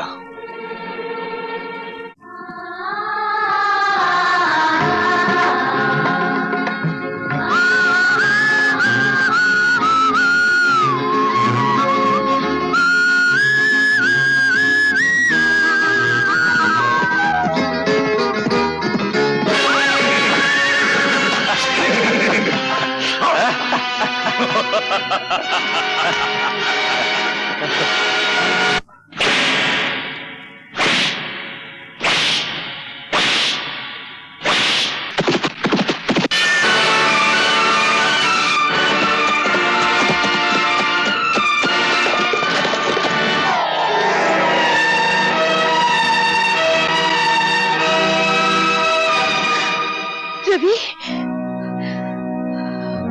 ओ गॉड, अपने रहमत के फरिश्तों को हुक्म दो कि वो रवि के सिरहाने खड़ी हुई उसकी मौत को उसे छूने की इजाजत न दे। बरसों पहले जो कहानी इस अस्पताल में शुरू हुई थी वो ऐसे अस्पताल में खत्म न हो। कौन सी कहानी माँ? एक औरत की कहानी जिसकी शादी नहीं हुई थी और वो माँ बनने वाली थी, एक बच्चे की कहानी जिसे उसने जन्म दिया और उसे कह दिया गया कि उसका बेटा मरा हुआ पैदा हुआ है। रवि वही बच्चा है जिसकी जिंदगी मैं आज अपने गॉड से मांग रही हूँ। मगर इसकी माँ कहाँ है? ठाकुर प्रेम सिंह की पत्नी सावित्री ही रवि की माँ है। किसकी मंगल कामना करने जा रही हैं आप? मैंने पूछा, किस पति की मंगल कामना करने जा रही हैं आप? कौन हो तुम? यहाँ किस लिए आई हो? हूँ तो एक कोठे वाली और नाम है मुन्नी बाई, लेकिन मैं भी आपकी तरह घरवाली बनना चाहती हूँ। इसीलिए आज करवा चौथ के दिन आपके दरवाजे पर 2 चुटकियां सिंदूर की मांगने आई हूँ। अपने पाँव में बंधे हुए घुंघरू को देखो और फिर मेरे मंदिर जैसे घर पर नजर करो जहाँ तुम इस वक्त खड़ी हो। आप भी अपने गले में पड़े हुए खानदानी 9 लखे हार को देखिए जो आपके बेटे राजेश ने एक दिन मेरे गले में डाला था, और फिर इस सुहाग के जोड़े पर नजर डालिए जो आपका दूसरा बेटा रवि खुद मेरे पास लेकर आया था। मैं आपके पास आज इसलिए आई हूँ कि आप अपने दोनों बेटों की शादी मुझसे करा दें। विश्वास रखिए, मैं उन दोनों की जिंदगी स्वर्ग बना दूंगी। चुप हो जाओ, शर्म नहीं आती तुम्हें ऐसी बातें करते हुए? मुझ जैसी बहू को 2 शादियां करने में शर्म कैसी, जब आप जैसी सास को शर्म नहीं आई एक शादी के बाद दूसरी शादी करते हुए? क्या बकवास कर रही हो? थोड़ा सा दिमाग पर जोर डालिए और याद कीजिए, एक विजय नाम का शूरवीर आपकी जिंदगी में आया था। ये झूठ है। तुमने और विजय ने चुपचाप शादी कर ली थी, क्या ये भी झूठ है? तुम्हारी एक औलाद भी हुई थी, क्या ये भी झूठ है? जिसे डॉक्टर और तुम्हारे बाप ने मरा हुआ करार दिया था, क्या ये भी झूठ है? क्या चाहिए तुम्हें? सबसे पहले मुझे ये खानदानी 9 लखा हार चाहिए जो अब भी आपके गले की शोभा बना हुआ है, और फिर वो तमाम जेवर चाहिए जो आपने अपने आने वाली बहुओं के लिए तिजोरी में बंद कर रखे हैं। खबरदार मुन्नी बाई, अगर इस हार को हाथ लगाने की कोशिश की तो तुम्हारे हाथ काट दूंगा। जिनके घर शीशे के होते हैं वो दूसरों के घरों पर पत्थर नहीं फेंकते ठाकुर साहब। अगर हाथ काटने ही है तो अपनी बीवी के काटिए जिसने आपकी नाक कटा रखी है, जिसने आपको धोखा दिया है। निकल जाओ यहाँ से।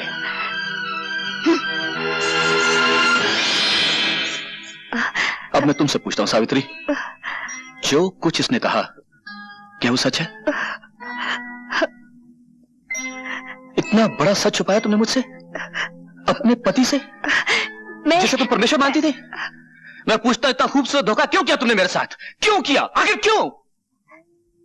वक्त से बढ़कर धोखेबाज और कोई नहीं होता। जो सच्चाई कड़वी हो उसे छुपाना कोई पाप नहीं है। जो सच्चाई बोलने से घर में आग लग जाए उसे ना बोलना ही ठीक है। मरते वक्त मेरे पिताजी ने मुझसे ये वचन लिया था, पर आज जब आप सब कुछ जान गए हैं तो और एक सच्चाई भी जान लीजिए। मेरे स्वर्गीय पति की संतान रवि है।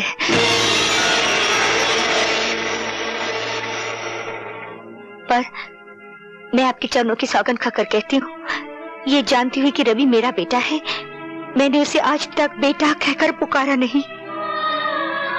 माँ के सामने बेटा हो और माँ उसे गले से ना लगाए, ये कोई छोटी बात नहीं है। बड़े बड़े कारनामे हैं तुम्हारे, छोटा काम तो तुमने कभी किया ही नहीं ना। मेरे बेटे राजेश को जानबूझकर इतना प्यार दिया कि वो गलत रास्ते पे चला जाए। ममता का नाटक करके जहर दिया तुमने उसे, और एक माँ होकर धीरे धीरे उसे गुनहगार बना दिया, और फिर अपने असली बेटे को एक देवता के रूप में मेरे सामने पेश कर दिया। ये सच नहीं है। मैं जिंदा नहीं छोड़ूंगा तुम्हें। बाबूजी!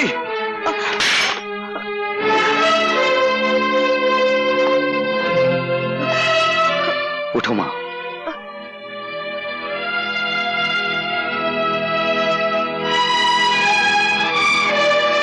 भगवान की निगाहों के सामने कोई गिरा हुआ नहीं होता। बाबूजी, पहाड़ से फेंका हुआ आदमी शायद बच जाए, लेकिन नजरों से गिरा हुआ आदमी कभी नहीं बचता। और आज आप मेरी नजरों से गिर गए। रवि, मैं इतना ऊंचा नहीं सुनता कि गिरे हुए आदमी की बात ना सुन सकूं। मेरी मां कितनी महान है, आपकी मर्यादा रखने के लिए इसने कितना बड़ा त्याग किया है। कोई मां अपने बच्चे से दूर नहीं रह सकती, लेकिन मेरी मां ने वो करके दिखाया है कि सारी नारी जाति को गर्व होना चाहिए। नीच कमीने मेरे ही टुकड़ों पर पलता और मुझसे सवाल लड़ाता है। अगर तूने जलील औरत की हिफाजत करनी बाबूजी, अभी तक इस हाथ ने आपको बचाने की कोशिश की है, क्योंकि वो मेरा परम धर्म था।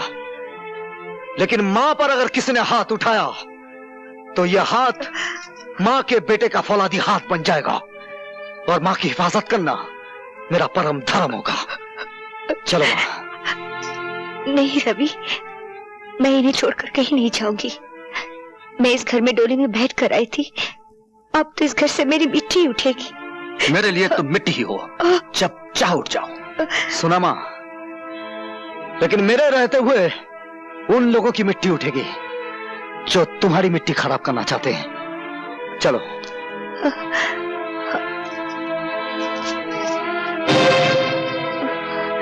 क्षमा और दया का दान तुम्हें इन दरवाजों से नहीं मिलेगा मां। इस खानदान की तो यह रस्म है कि जख्मों पर मरहम ना लगाया जाए, पहले उन पर नशा चलाया जाए, बाद में नमक छिड़का जाए। आओ आओ।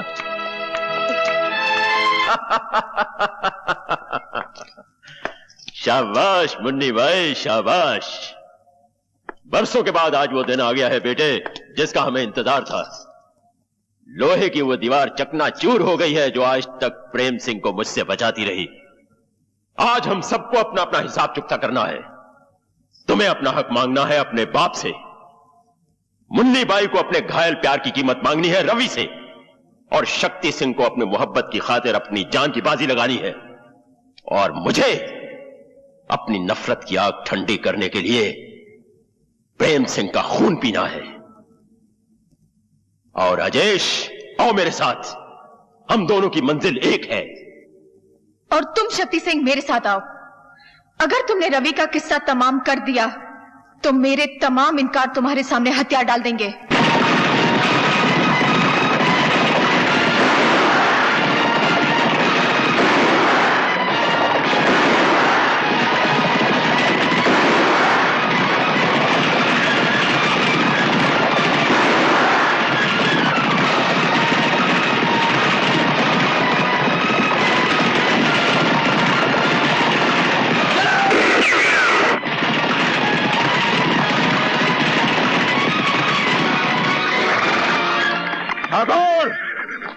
बाहर निकल और सामना कर अपनी मौत का, जिसने तुझे बरसों ढूंढा है और आज तेरे दरवाजे पर आ पहुंची है।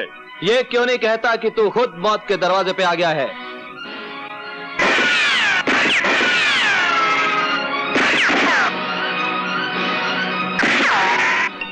राजेश, हवेली के अंदर से सिर्फ एक बंदूक आग उगल रही है। तुम हवेली के चप्पे चप्पे से वाकिफ हो, हवेली का खुफिया रास्ता बताओ।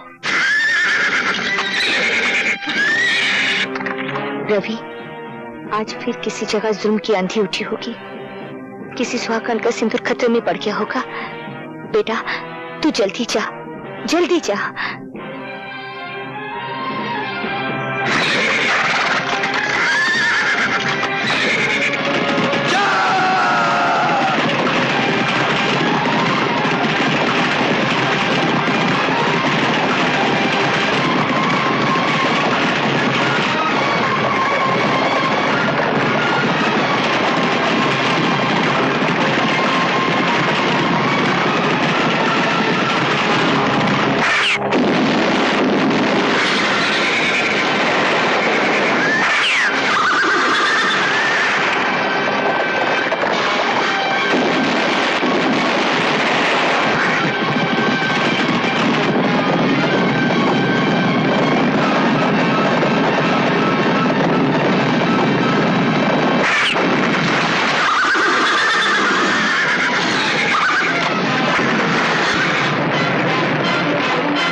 पानी।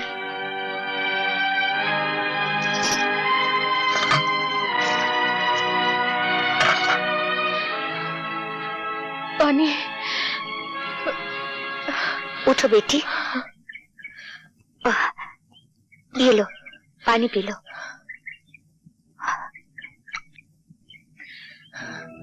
आपने मुझे बेटी कहा? और क्या कहती बेटी? लोगों ने मुझे सैकड़ों नामों से पुकारा है। किसी ने वैश्या कहा, रंडी कहा और कोठे वाली कहा है, लेकिन आज तक इतने प्यार से किसी ने मुझे बेटी नहीं कहा। बेटी, लोगों ने हमें ये सब नाम दिए हैं और इन लोगों ने हमें पत्नी भी कहा, बीवी भी बनाया, बहन भी बनाया।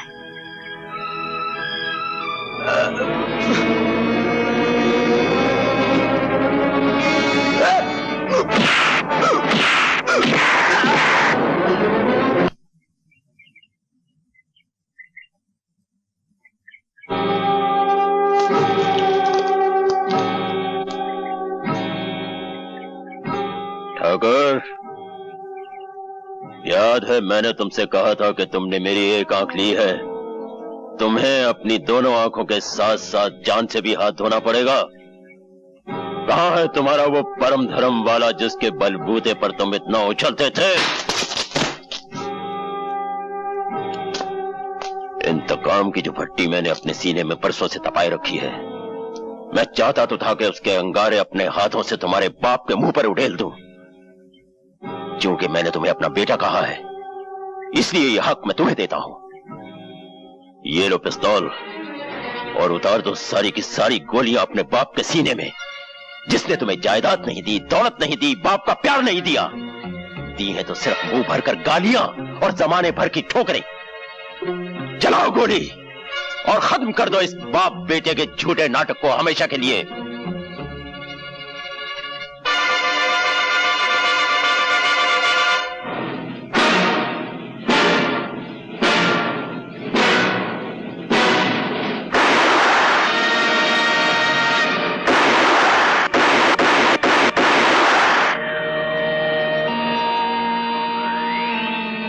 तुम्हारे हाथ क्यों कांप गए?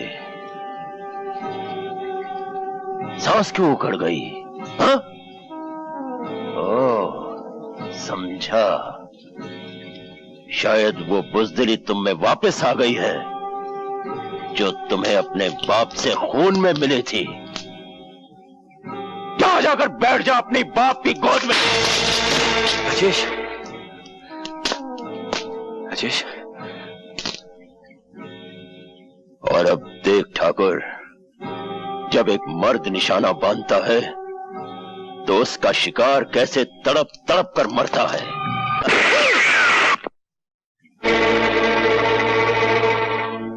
एक आंख के अंधे, अपने दोनों कानों से सुन, ये तेरी तीसरी और आखिरी गलती है। अब की बार मैं तुझे माफ नहीं करूंगा। अपने कुत्तों से कह दे अपने बंदूकें फेंक दे, वरना एक गोली तेरे सीने में उतार दूंगा। बंदूकें फेंक दो।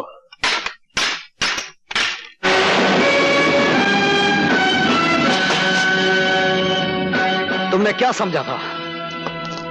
अपनी अंधी इंतकाम की आग में इन दोनों को जला सकते हो? इसमें से एक को मैंने भाई माना है और दूसरे को पिता का दर्जा दिया है।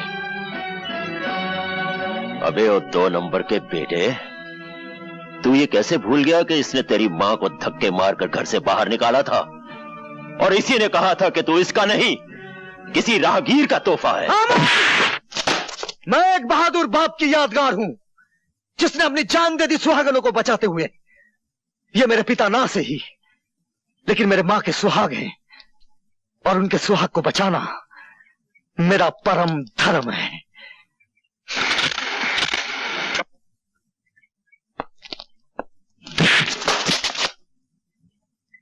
रुक जाओ, फेंक दो बंदूक।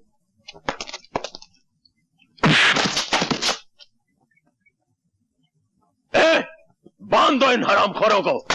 मैं तुम्हें मामूली मौत नहीं मारूंगा, मैं तुम्हें जिंदा जला के मारूंगा।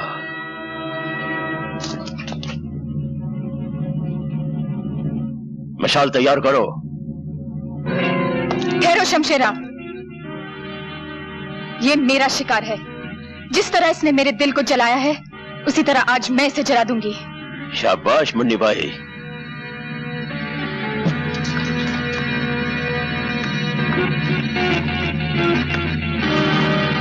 रवि, जला दे जलाने वाले को।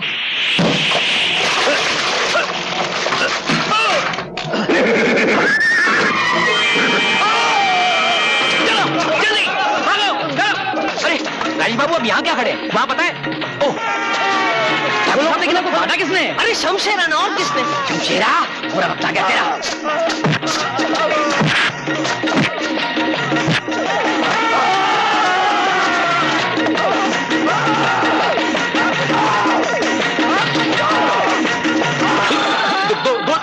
दोने मारने का, एक आदमी को दोने मारने का।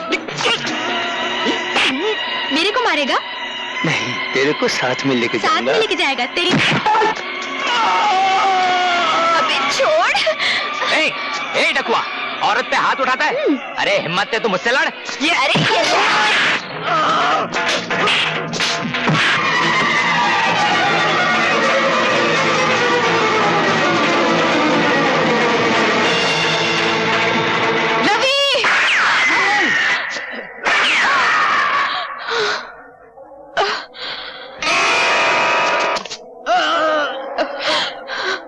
रवि, तुमने मेरी मौत अपने सर पे क्यों ले ली?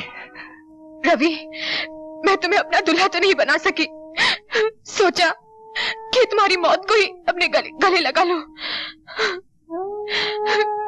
मैं उम्र भर तवाइफ कहलाती रही हूँ, लेकिन मैं तवाइफ रहकर मरना नहीं चाहती।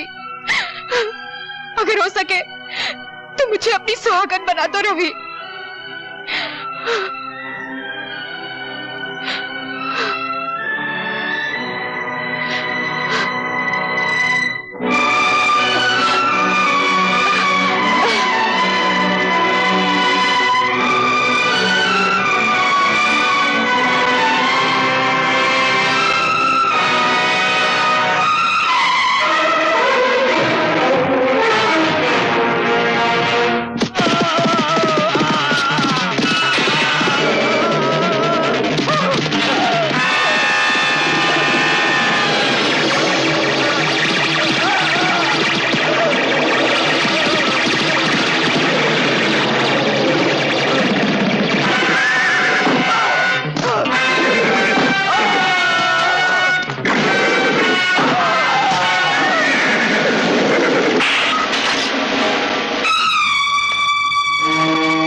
कहते हैं मौत को जहां मारना होता है वहीं खींच कर लाती है।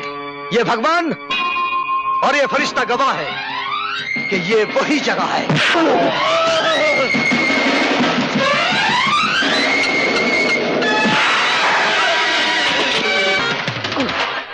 वही दिन है।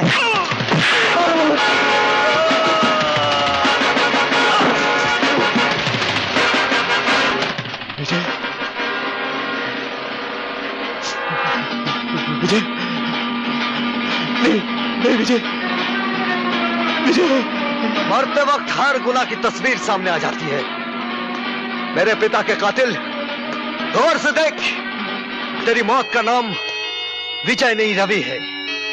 फर्क सिर्फ इतना है कि मेरे पिता की आत्मा मुझ में समा गई है तेरा नाश करने के लिए।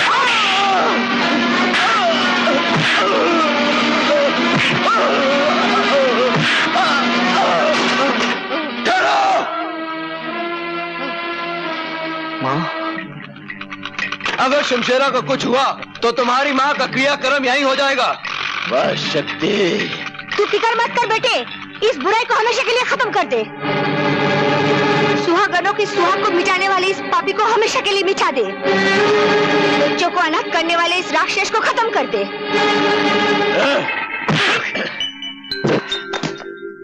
तूने ठीक ही कहा था हरामी की औलाद, ये वही जगह है,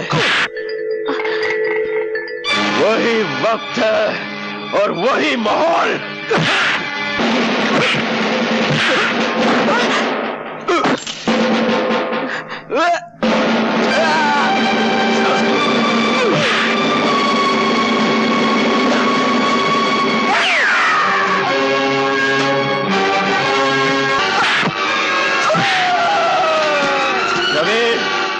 विजय के पिल्ले, अगर तेरा कोई भगवान है तो बुला ले उसे मदद के लिए, क्योंकि अब ये शैतान तुझे जिंदा नहीं छोड़ेगा।